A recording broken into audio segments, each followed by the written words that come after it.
হায় খোদা, আজ নিহিতে আমি একই স্বপ্ন দেখছি। কে যেন আমাকে ওই আকাশের দ্বার খুলে ডেকে বলছে, ওহির নবাব তুমি শীঘ্রই চলে এসো। আমার মনে হচ্ছে আমি আর বাঁচব না, মৃত্যু আমার অতি নিকটবর্তী এসেছে। আমি এখন কি করব? আমার নয়নের মনে কলিজার টুকরা অমর শিশু কামাল এই রূপনগরের সিংহ আমি কার হাতে অর্পণ করে যাব? এই কে আছিস? পরীকে পাঠিয়ে দে। যাও পরী। ভাই, আমার শরীরটা কেমন যেন অস্থির হয়ে আছে। তুমি এই মুহূর্তে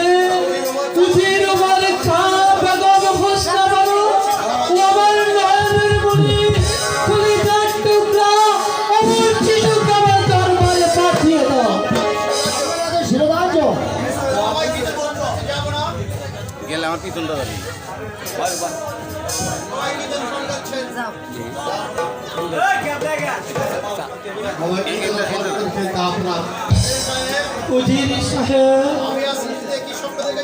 আমি আজ নিশীথে কি স্বপ্ন দেখেছি?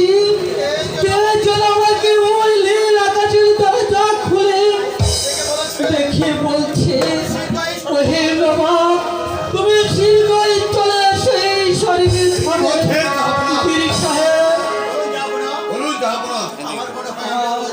আমার মনে হয় আমি বাঁচব না।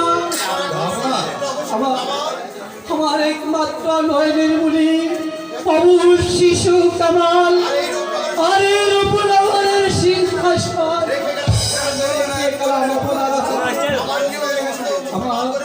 আমার এই রূপনগরের হিন্দু মুসলমান গরিব দুঃখী প্রজাদেরকে আপনার পুত্র সমতুল্লাহ স্নেহ করবে। আর তাদের সুখী হবে না বলে সুখী, আর তাদের দুঃখী হবে না বলে দুঃখী। আপনি কি বলছেন? আমি যা ধৈর্য ধরতে পারছি না। এই অল্প বয়সে আপনি আমাকে ফেলে দিয়ে চলে যাবেন। ছিল না বেগম, এই দুনিয়া থেকে একদিন সকলকে চিরবিদায় নিয়ে যেতে হবে না। কিন্তু আমি যে ভাবতে পারিনি বেগম, এই অল্প বয়সে সকালে মৃত্যু আমাকে ছাড়ি দিয়ে ডাকছে বেগম। এসো এসো বাবা কামাল, তুমি আমার বুকে বাবা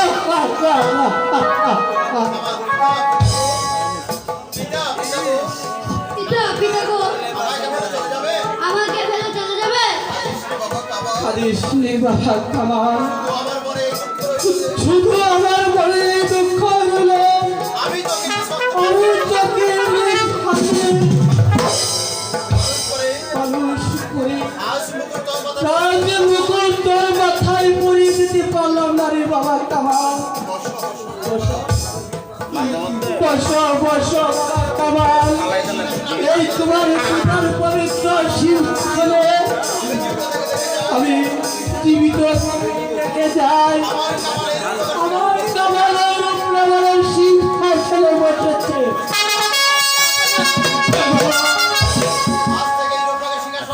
আজ থেকে এই রূপনগরের সিংহাসন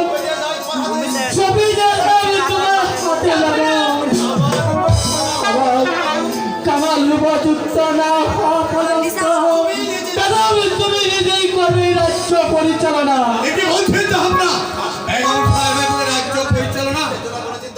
এই জন্য কোনো চিন্তা করবেন না উজির সাহেব।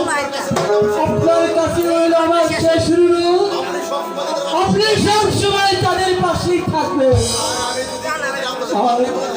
আর আমি যদি আপনার কাছে কোনো অন্যায় অবিচার করে থাকি তাহলে আপনি আমাকে ক্ষমা করে দিবেন। ক্ষমা করে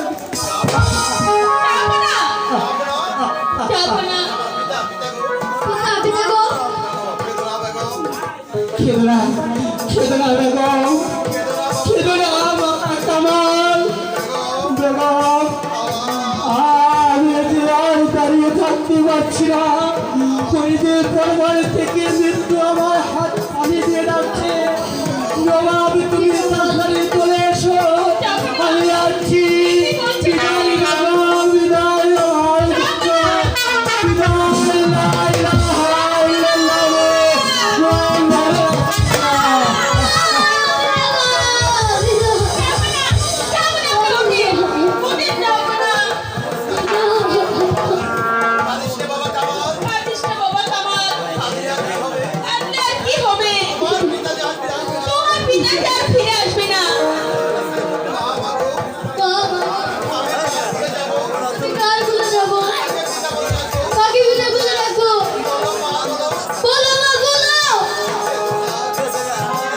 বেদনা বেদনা কামাল কাঁদবেন না বেগম সাহেবা তা হবার হয়ে গিয়েছে এখন চলুন তা আপনার মৃতদেহটা নিয়ে কাজের ব্যবস্থা করি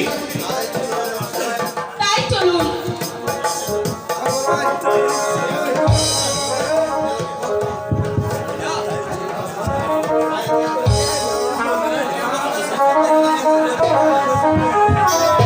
চাই না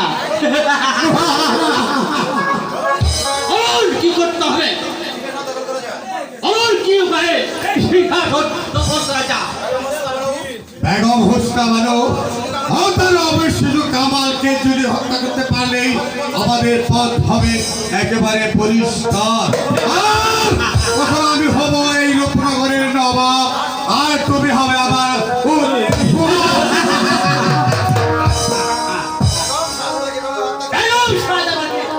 হত্যা করে দে যাচ্ছে একটা সৃষ্টি হয়ে যাবে না না না তা তোমার হতে পারে না তোমার হতে পারে না অজয় সাহেব ইব্রাহিম তুমি এসে আমাদের কাজে বাধাইতে বাধা দিতে নয় আমি এসেছি সরল করে দিতে ঘরে ঘরে দেখুন একটি রাজশ্রী ফুটকারে রাস্তায় রাস্তায় ঘুরে একেবারে অন্তর্গত সেদিন ইব্রাহিম সেদিন অবস্থি সবকে এক বছর বছর কেউ দেয়নি নবাব আপনাকে রাস্তা থেকে তুলে দেয় সে বলছে করেছে আমি নবাবের মৃত্যু না হতেই বেগম সাহেব শুধু কামালকে হত্যা করে দেবে ষড়যন্ত্র চালিয়ে যাচ্ছে হুঁশিয়ার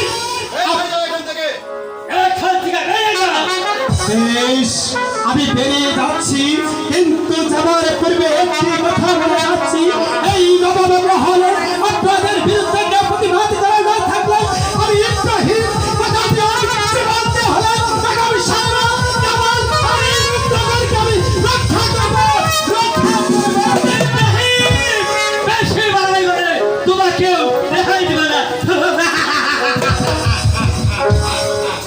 আর সহ্য হচ্ছে না আফ্রিকা চলো নজরুল সাহেব চলো নজরুল সাহেব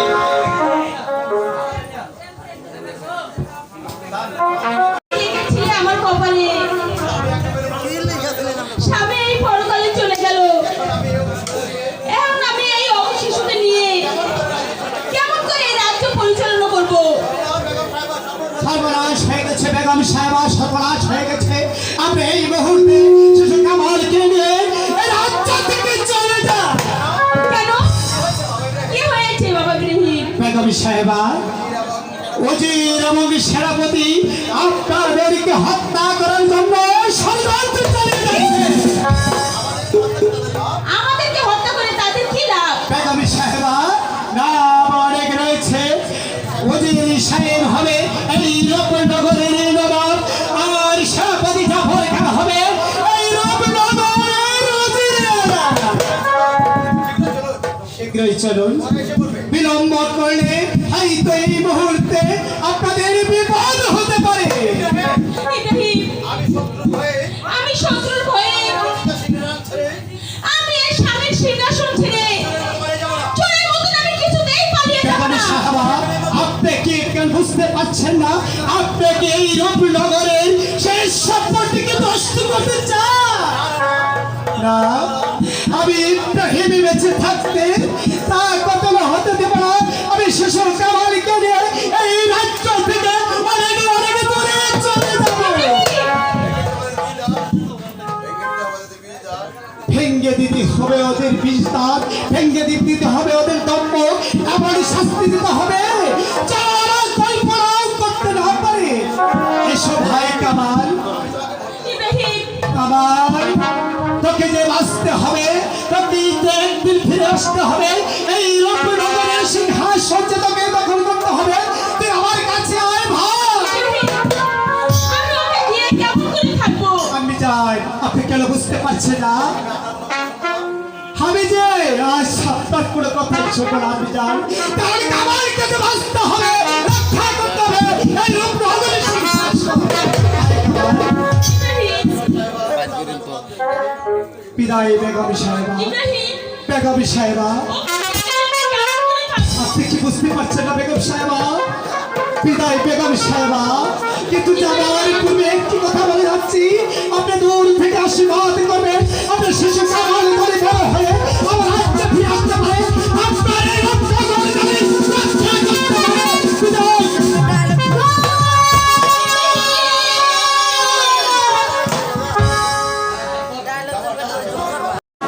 বেগম হত্যার হত্যা, ওদের দুজনকে হত্যা করতে পারলে সেনাপতির চাপ ধরে ঘাট পথ হবে একেবারে পরিষ্কার।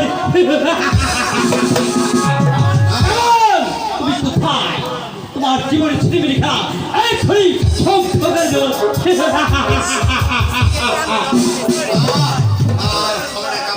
বলুন কি হয়েছে? তোমার আমার স্বপ্ন আর বাস্তবে পরিণত হবে না, যা পড়ালেখা বলুন কি হয়েছে? পালিয়ে গিয়েছে। ইব্রাহিম শুধু কামালকে নিয়ে পালিয়ে গিয়েছে। আশ্চর্য! আমি যে ভাবতে পারছি না, শত শত ব্যবহার করতে ইব্রাহিম শিশু কামাল করে পালিয়ে গেছে। আমিও তাই ভাবছি, যা পড়ালেখা সরল হয়ে গেল, যা পড়ালেখা। সেদিন ওই শিশু কামালকে হত্যা করার আগে সেদিন ওই ইব্রাহিমকে আমাদের মন্ত্রী করা উচিত ছিল, যা পড়ালেখা। এই ব্যাপারে আপনার নিশ্চিন্তে থাকেন জনাব। আমি এই শয়তানকে ধরে নেই, আপনার সঙ্গে করব নির্মম হত্যা। চলে এসো, যা পড়ালেখা। এই চলুন জনাব। আমি ওই যতক্ষণ পর্যন্ত তাদেরকে হত্যা করতে না পারি ততক্ষণ পর্যন্ত আমার এই প্রাণে শান্তি নেই, শান্তি নেই। চলে এসো, যা এই চলুন জনাব। আমার এই সংসারে পুত্র কন্যা বলে কিছু আল্লাহ তাআলা আমাকে দেয়নি। আমি একা ঘিয়া জীবন আমি কেমন করে কাটিয়ে যাব? ও খুদা, তুমি আমার একটু উপায় করে দাও খুদা, একটু উপায় করে দাও। ওই ওরা কি করবো? এই রাত্রি নিশ্চিত আমি কোথায় যাবো?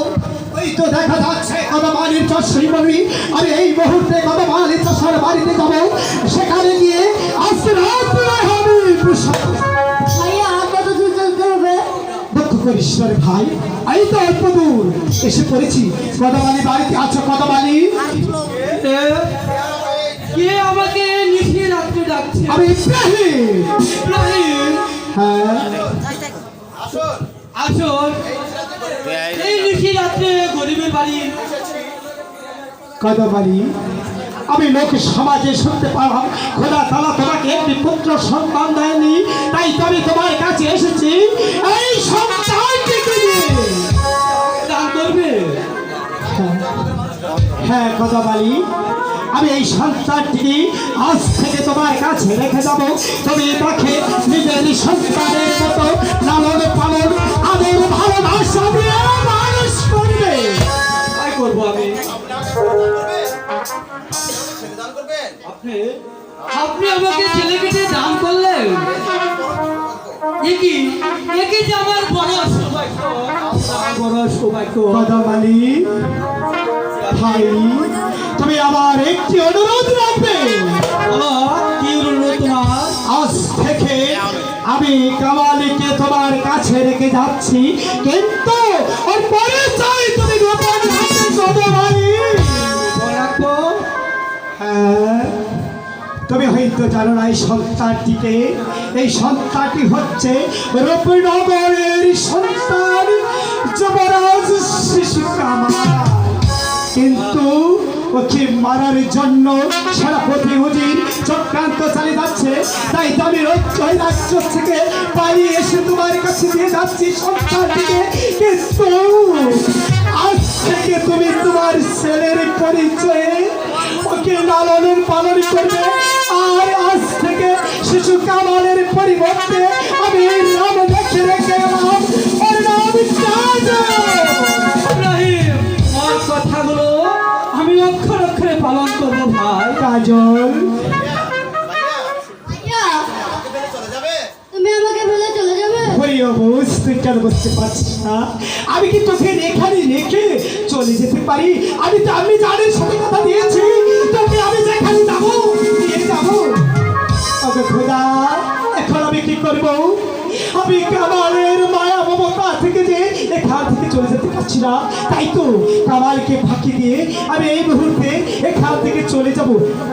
কামাল, তুই তো আমাকে প্রতিদিন বলছিস ভাইজান আমাকে দুটি শালিনী পাখির বাচ্চা পেরে এনে দাও। ওই দেখ তুই দুটি পাখি গাছের ডালে বসে খেলা করছি। তুই নজর রাখবি, আমি এই পাখি দুটিকে ধরে এনে তোকে দিব, ঠিক আছে? কথা বলি, ভালো চলে যাচ্ছি।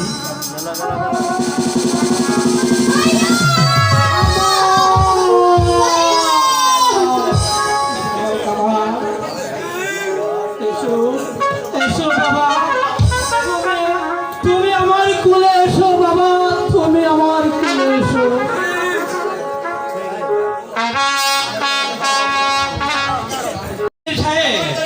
কেমন করে হোক ওই সন্তান দুজনকে ধরে এনে আমরা শুনে দেবো নির্মম হত্যা। জাফর আলী খান যে চলে গেছে তাকে আর কোনোদিন ফিরে পাবেন না। আপনি কি বলতে চান বেগম সাহেবা? বলতে না সেনাপতি সাহেব, আপনাদের এই কর্ম প্রতিফল দিতে। বেগম সাহেবা, তার অর্থ খোদা তার পিঠ লেখেনি, শত চেষ্টা করলেও তাকে তো মারতে পারেনি। তবে তার জলাতের হাত থেকে আজ মুক্ত। আপনি কি চান বেগম সাহেবা আমরা ওই শিশু কামালকে হত্যার ষড়যন্ত্র করছি? তুচ্ছ, যদি ইব্রাহিম সহ্য না করতো তাহলে আজকে আমার এই কামাল চির বিদায় নিয়ে চলে যেতে হতো। বেগম সাহেবা, চুপ কর বেঈমান, তোদেরকে আমি আজ হাড়ে হাড়ে চিনে ফেলেছি। তাই ভাবছি এই বেঈমানদেরকে কি শাস্তি দেওয়া যায়। শাস্তি না, না, না, অসম্ভব। বেগম সাহেবা আপনি হয়তো জানেন না যে আপনার জীবন মরণ এখন আমাদের হাতে। আমরা এই নবাব মহলের সবাইকে অর্থের বিনিময়ে ভাগ করে ফেলেছি।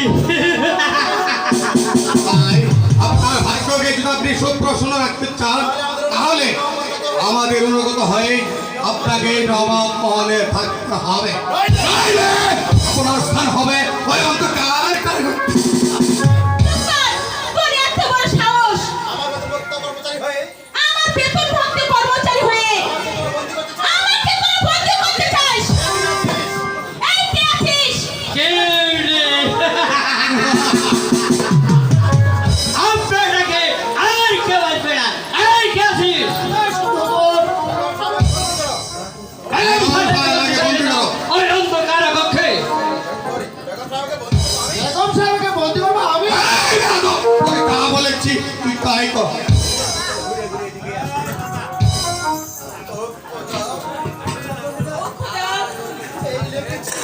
এই লিখেছিলে আমার কপালে, এই কি তোমার লেখন? যারা আজ আমার হুকুমের চাকর ছিল তাদের হাতেই আজ আমি বন্দী। খোদা, তুমি এই নিমক খারাপদের শাস্তি দাও খোদা, শাস্তি দাও।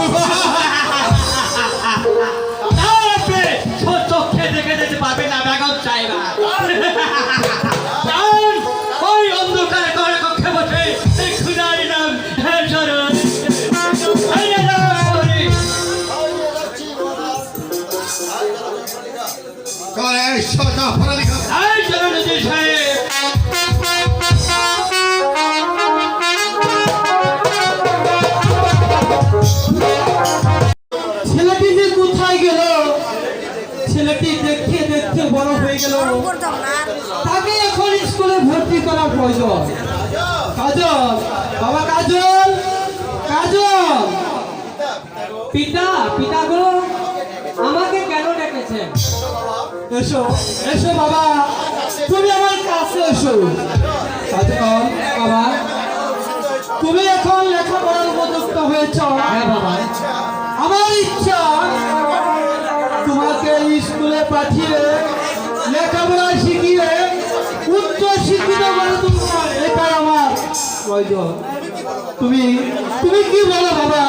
হ্যাঁ পিতা, আমারও মন চায় লেখাপড়া শিখতে।